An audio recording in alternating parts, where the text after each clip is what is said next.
Xullas bugun men Minecraft lekin olsam hammasi tamom rejimida o'ynayman. Qana olmasam ketdik. Boshida men oddiy daraxtlarni qidirishga o'tdim va bu yerga qaraganimda bor ekan va uning oldiga chopishga bordim va chopishni boshladim.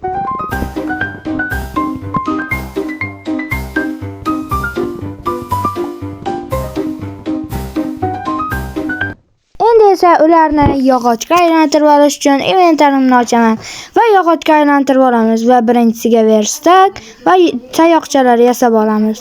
Skinimga e'tibor bermanglar, bug bo'lib qolgan. Endi esa biz o'zimizga kerakli narsalarni yasab olamiz va birinchi bo'lib tosh qazib olishimiz kerak. Shuning uchun yerni kavlab uning ichiga tushib olamiz.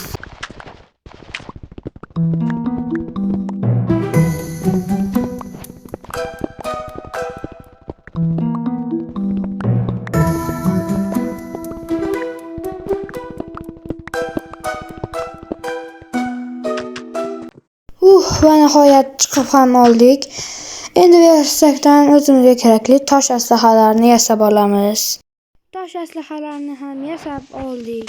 Endi esa biz mana bu narsalarni tashlab olishimiz kerak. Menimcha birinchi marta qilichni biron marta ishlatmasdan tashlab yuboryapman. Xullas endi bu yerni yopib qo'yishimiz ham kerak albatta. Va endi uzoq kutilgan sayohatga ketdik.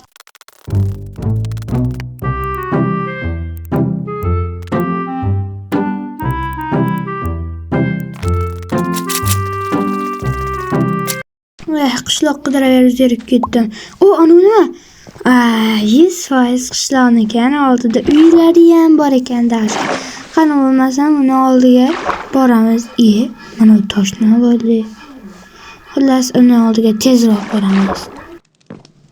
Xullas endi bu qishloqni biz tekshirib olishimiz kerak. Galem, salom.